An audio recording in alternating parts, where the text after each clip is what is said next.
Diyos ng lahat o papuri sa kaitasan, siya'y papurihan ngayon at magpakailanman. Umawi ang daigdigan, lahat ng naroon. Umawit ang sangkatauhan, purihin ang Panginoon. Papuri sa kaitasan, siya'y papurihan, Diyos ng lahat o papuri sa kaitasan, siya'y papurihan ngayon at magpakailanman. Sa ngalan ng Ama at ng Anak at ng Espiritu Santo. Amen. Sumainyo ang Panginoon. At sumaiyo rin. Aminin natin ang ating mga kasalanan upang tayo ay maging marapat gumanap sa banal na pagdiriwang. Panginoong Jesus, binigyan mo kami ng bagong buhay. Panginoon, kaawaan mo kami. Panginoon, kaawaan mo kami. Panginoong Jesus, pinapatawad mo ang aming mga kasalanan. Kristo, kaawaan mo kami. Kristo, kaawaan mo kami. Panginoong Jesus, binabakagi mo sa amin ang iyong katawan at dugo sa Eucharistia. Panginoon, kaawaan mo kami. Panginoon, kaawaan mo kami.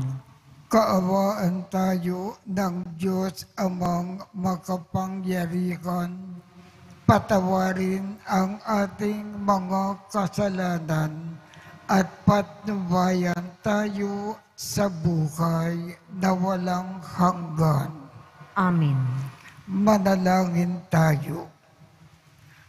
Ama naming makapangyarihan, lagi mong lingapin at patnubayan kaming mga kabilang sa iyong angkan. Sa tanging pag-asa namin na ikaw ang nagbibigay,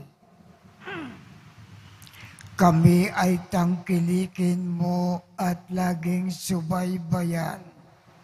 Sa pamamagitan ni Jesucristo, kasama ng Espiritu Santo, magpasawalang hanggan. Amen.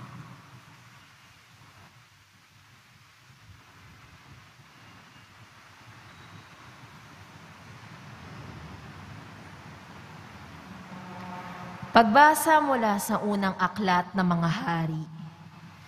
Noong mga araw na iyon, sumaisip kay Jeroboam na kung mapapatuloy ang dating kaugalian ng mga nasasakupan, malamang na manumbalik ang mga iyon sa angkan ni David. Ito ang sinabi niya sa sarili. Pagkat ang mga itaong ito'y hindi tumigil ng pagpunta sa templo ng Panginoon sa Jerusalem upang mag-alay ng mga handog, mahuhulog muli ang kanilang loob sa dati nilang Panginoon, si Roboam, na hari ng Huda, at ako'y kanilang papatayin. Kaya nga natapos ang pagkuro-kuro ng bagay na ito, gumawa siya sa 2 toreteng ginto at sinabi sa bayan, "Huwag ka nang iyong alabalahing umano ang Jerusalem. Narito ang bayan ng Israel, iyong Diyos na humango sa iyo sa mga Ehipto." Nilagay niya ang isang Betel sa isa na may Sadan, at ang bagay na ito'y naging sanhi ng pagkakasala ng Israel. May mga pumunta sa Betel upang sambahin iyong mga una. Mayroon naman nagtungo sa Dan upang sambahin ang ikalawa. Nagtayo pa siya ng mga sambahan sa Borol at nilagay ang mga saserdoting hindi mula sa lipi ni Levi, kundi mga karaniwang tao lamang. Ginawa niya'y pista ng 15 araw ang 8 buwan ng taon, katulad ng pistang pinagdiriwang sa Huda. Naghandog siya ng samban ng sa Betel, ang mga toreting ginto na kanyang ginawa roon at pinagbuklod niya roon ang mga saserdoteng inilagay niya sa mga simbahan sa Borol. Sa kabila ng ganitong mga pangyayari, hindi tumigil si Rehoboam sa kanyang masamang gawain. Patuloy pa rin siya sa paglalagay ng mga saserdoteng hindi mula sa lipi ni Levi. Sino man ang may gusto ay ginawa niya ay saserdote ng mga sambahan sa Borol. Hindi sa mga ginawang ito ni Rehoboam, kinamuhian ng Diyos ang kanyang sambayanan. Ito ang naging sanhin ng hindi niya pananatili sa pagkahari. Ang salita ng Diyos. Salamat sa Diyos.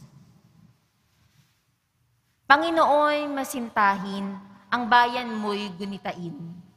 Panginoong masintahin, ang bayan mo'y gunitain. Nagkasala kami tulad ng ginawa ng aming magulang. Ang aming ginawa'y tunay na di tumpak pawang makasamaan. Ang magulang namin ay nasa Ehipto, hindi alumana. Ang kahangahangang ginawa mo'y kanilang nakita. Panginoong masintahin, ang bayan mo'y gunitain. Sa may bundok ng Horeb, doon naghugis niyong gintong bakal. Matapol mahugis ang ginawa niya'y kanilang sinamba. Ang dakilang Diyos ay pinagpalit sa Diyos na nilikha. Sa Diyos na baka ang kinain ay damong sariwa. Panginoong masintahin, ang bayan mo'y gunitain. Kanila'y nilimot ang Panginoong Diyos, ang tagapagligtas, na yaong ginawa doon sa Ehipto'y kagila-gilalas. Sa lupaing iyon ay ginawa niya'y tunay na himala. Sa dagat ng tamboy yaong nasaksihan ay kahanga-hanga. Panginoong masintahin, ang bayan mo'y gunitain. Magsitayo po ang lahat.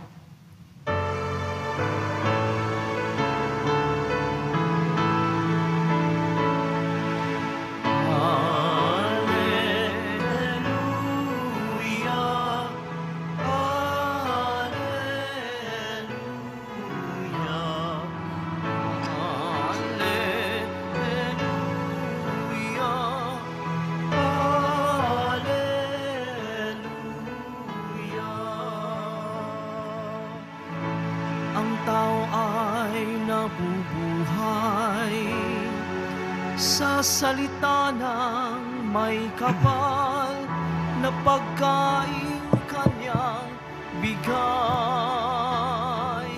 Alleluia,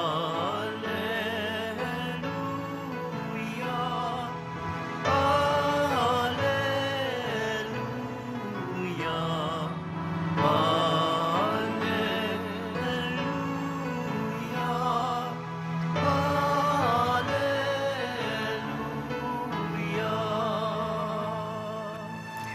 Sumainyo ang Panginoon. At sumaiyo rin. Ang mabuting balita ng Panginoon ayon kay San Marcos. Papuri sa iyo, Panginoon. Noong mga araw na iyon, muling nagkatipon ang mga tao.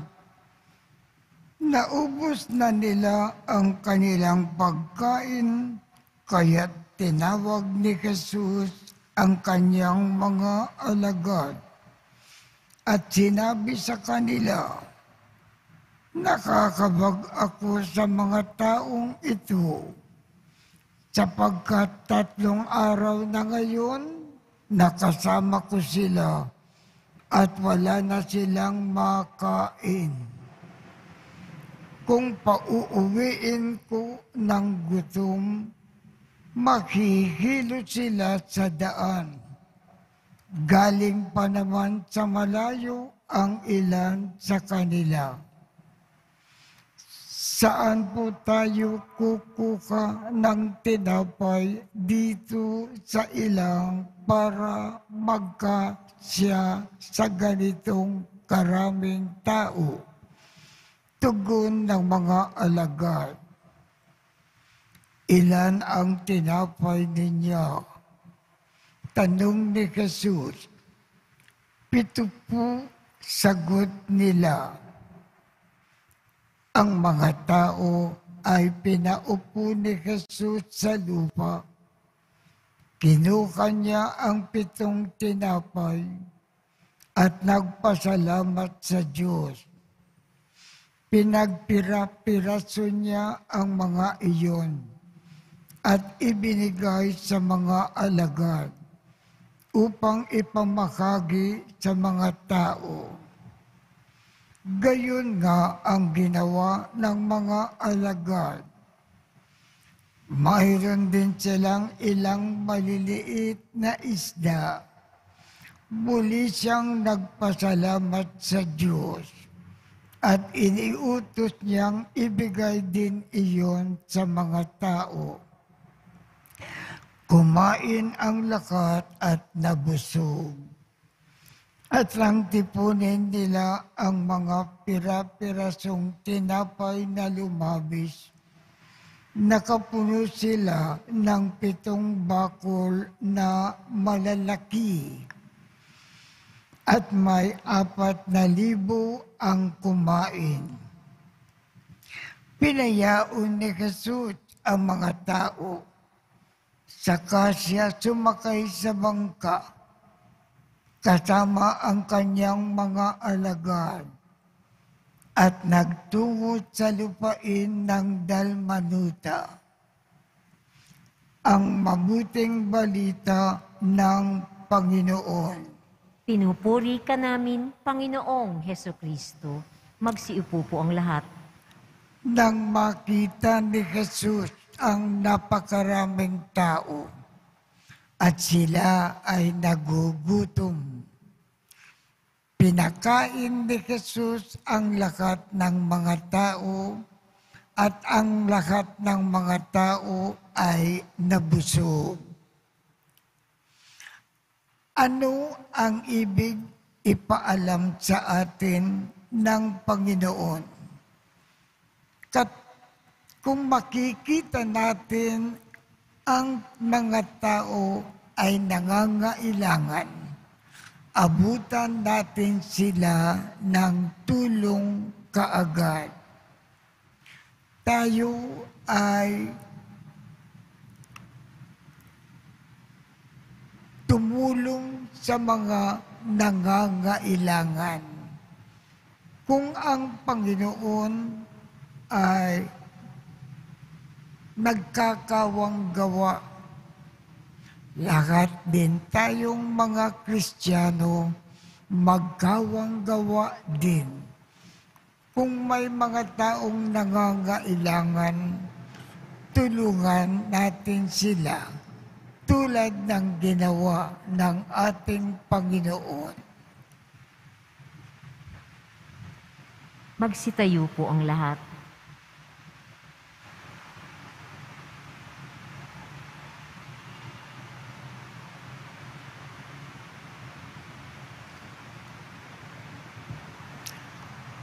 Sa pagpapakain ng 5,000 tao, ipinakita ng ating Panginoon na ang Diyos Ama ang siyang nagbibigay ng lahat ng ating pangangailangan. Ang ating tugon, Panginoon, paapawin mo sa amin ang iyong pagmamahal. Panginoon, paapawin mo sa amin ang iyong pagmamahal. Ang ating mga pastol, lalo na ang Santo Papa at mga Obispo, naway patuloy tayong bigyan ng mga tamang katarungan sa pananampalataya. Manalangin tayo. Panginoon, paapawin mo sa amin ang iyong pagmamahal. Ang mga may tungkuling upang labanan ang taggutom, naway maging matagumpay sa kanilang mapakain ang mga nagugutom. Manalangin tayo. Panginoon, paapawin mo sa amin ang iyong pagmamahal. Ang mga nagugutom kay Kristo, naway matagpuan ang mga iisang Panginoon, iisang pananampalataya at iisang binyag. Manalangin tayo. Panginoon, paapawin mo sa amin ang iyong pagmamahal. Ang mga may sakit at mga may kapansanan, naway matagpuan na ang kalinga, suporta at kasiyahan mula sa kanilang mga pamilya. Manalangin tayo. Panginoon, paapawin mo sa amin ang iyong pagmamahal. Makapangyari kang Ama, binigyan mo kami ng tinapay buhay sa langit upang maging pagkain namin sa aming paglalakbay. Hinihiling namin ito sa pamamagitan ni Kristo na aming Panginoon. Amen. Magsiupo po ang lahat.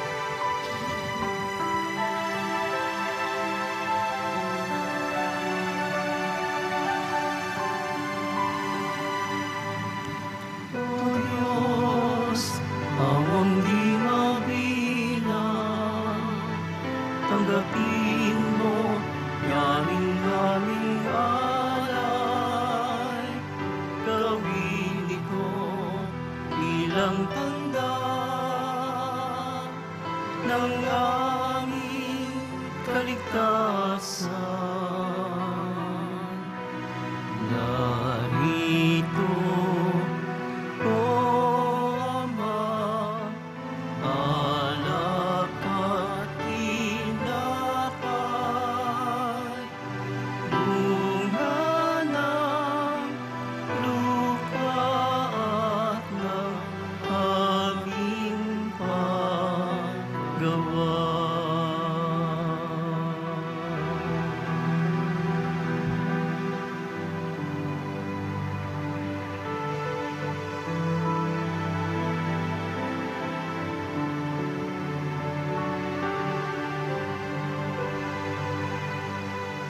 Magsitayo po ang lahat.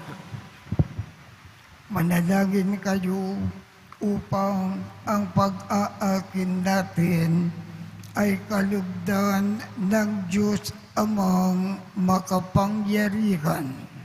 Tanggapin nawa ng Panginoon itong paghahain sa iyong mga kamay sa kapurihan niya at karangalan sa ating kapakinabangan at sa buong sambayanan niyang banal. Ama naming lumikha, ang pagkain at inumin na narito ay iyong ginawa upang mapalakas kaming mga maghihina. Ipagkaloob mo na ito ay aming mapagsaluhan bilang pakikinabang sa buhay mo na magpakailanman.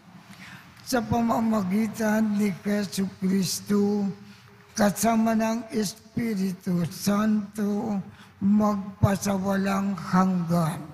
Amen. Sumainyo ang Panginoon. At sumairin. Itaas sa Diyos ang inyong puso at diwa. Itinaas na namin sa Panginoon. Pasalamatan natin ang Panginoong ating Diyos. Marapat na siya ay pasalamatan. Ama naming makapangyarihan, tunay ngang marapat na ikaw ay aming pasalamatan sa iyong paglingap at kagandakang loob. Ang tao ay nilikha mo at pinangangasiwa sa sansinukob. Sa gangad mo na siya ay iwastong lubos. Siya ay pinagdusa mo sa kanyang pagtalikod. Sa iyong paggiliw, iyong ipinakintulot na makabalik siya sa pamamagitan ni Kristo Jesus. Kaya kaisa ng mga angkel na nagsisiawit ng papuri sa iyo nang walang kumpay sa kalangitan, kami ay nagbubunyi sa iyong kadakilaan.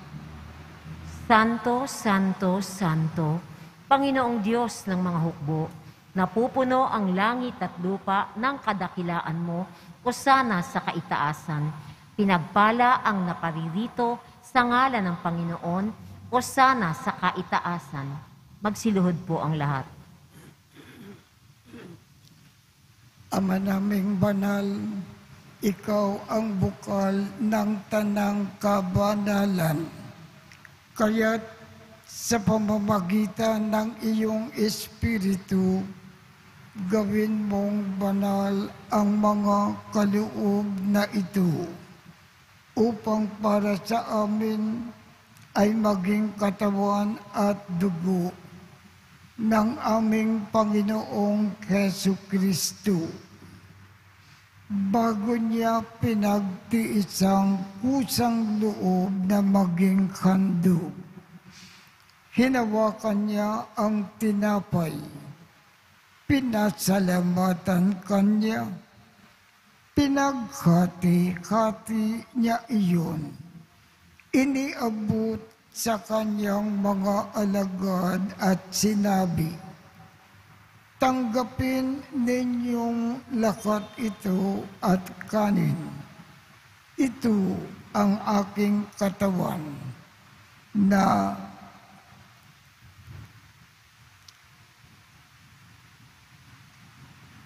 ikakando para sa inyo."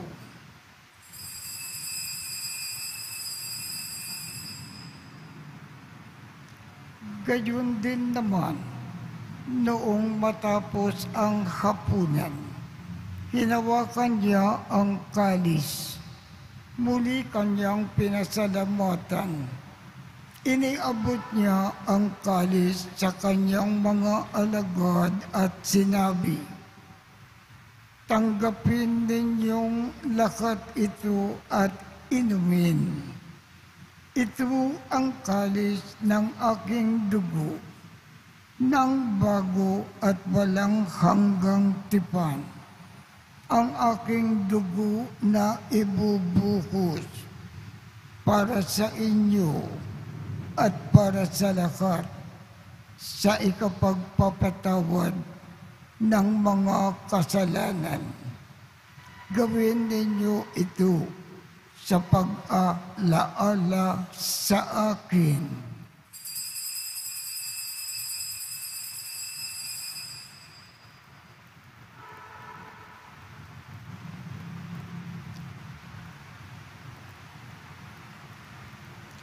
Ipagbunyi natin ang misteryo ng pananampalataya.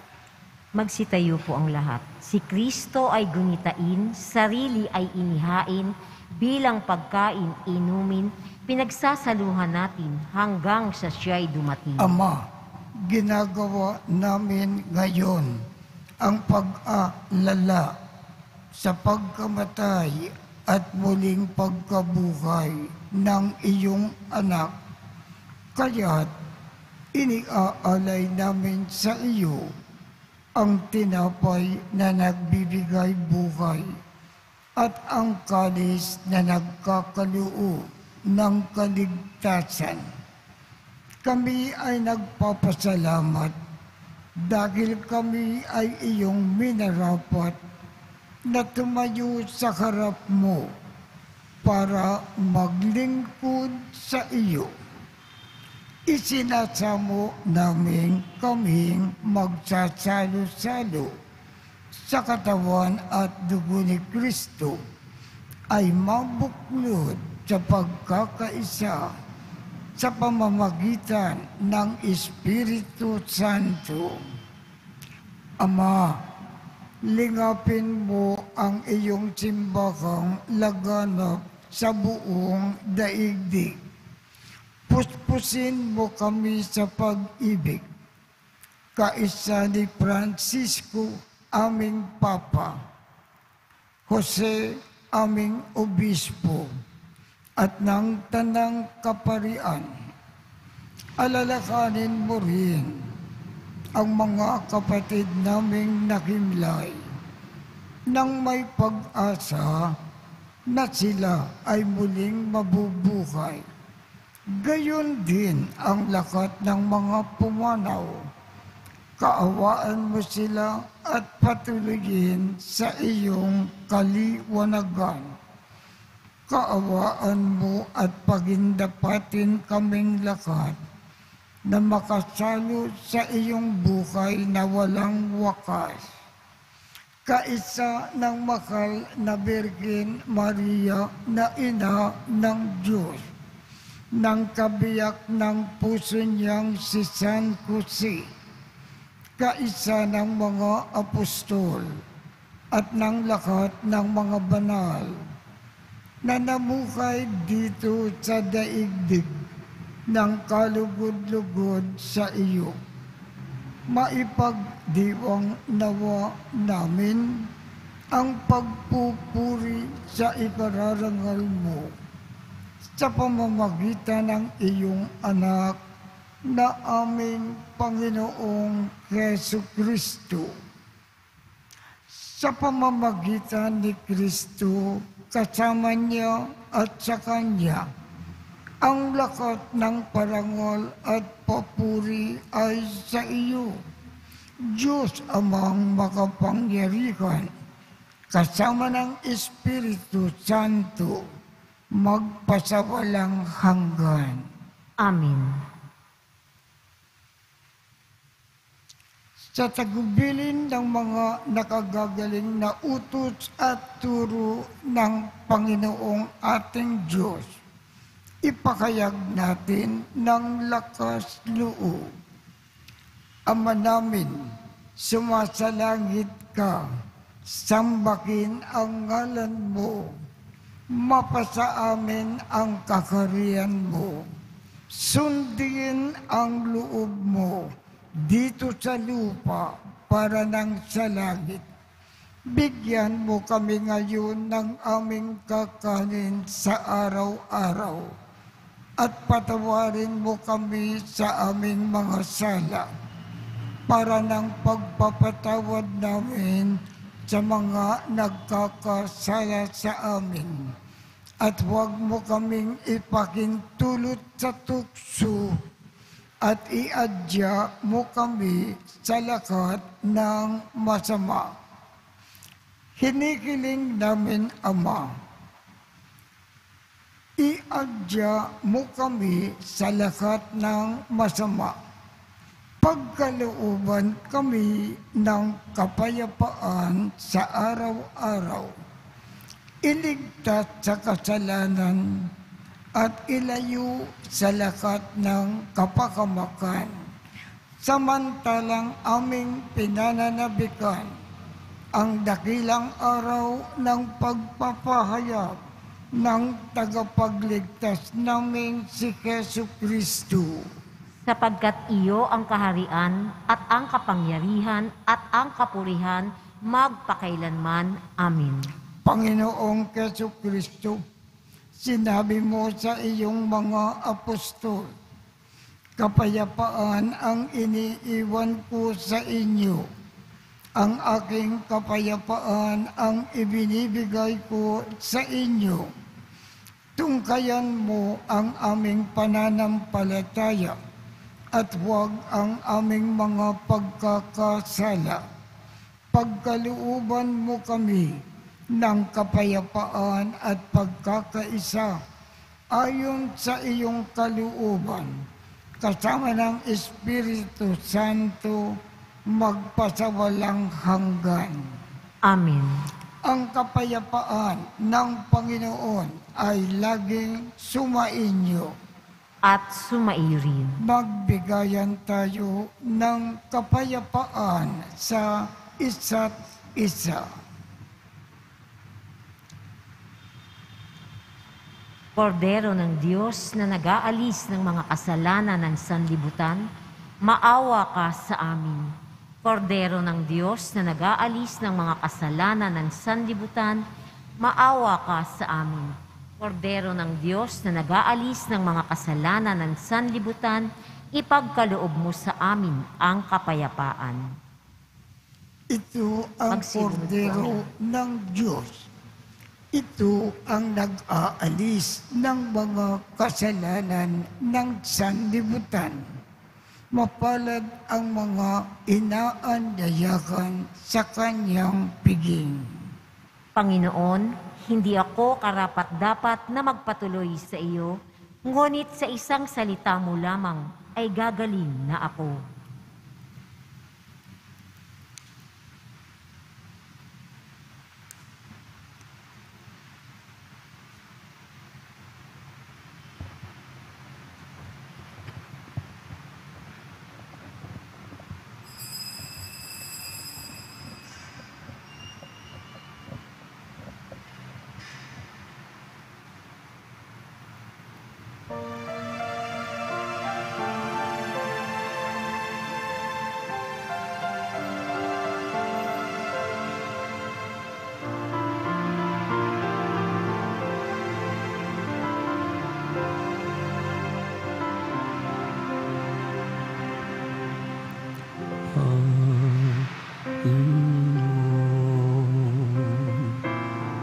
Turuan mo akong maging bukas palad.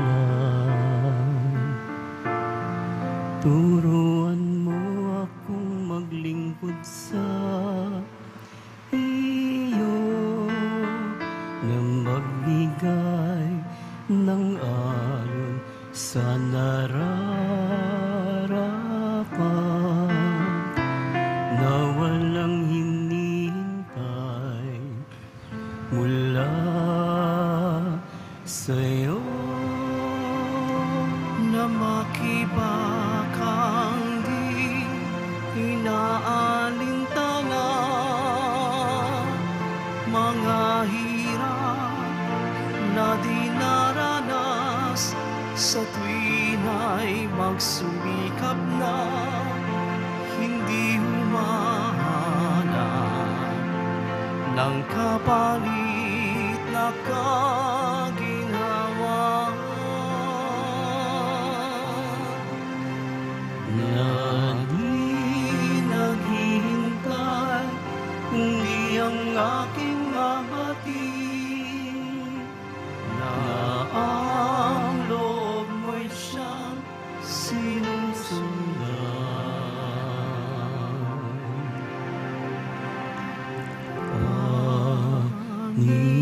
Panginoon, turuan mo akong maging bukas palad.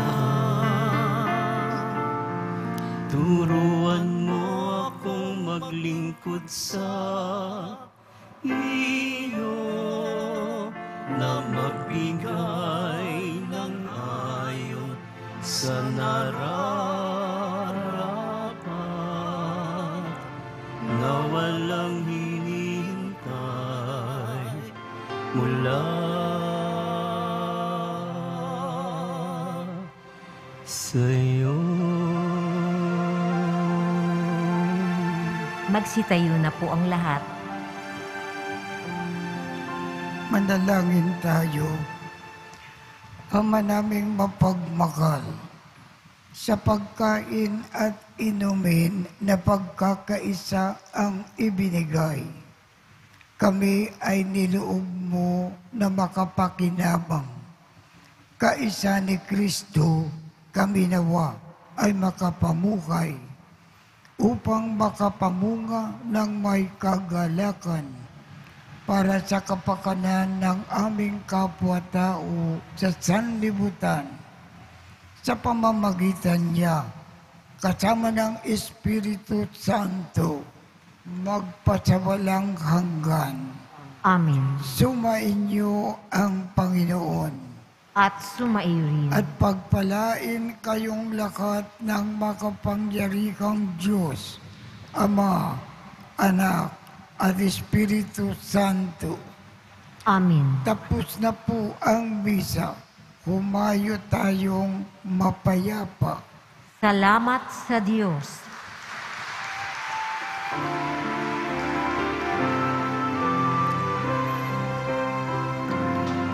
Nuestro Padre Jesus Nazareno, sinasamba ka namin,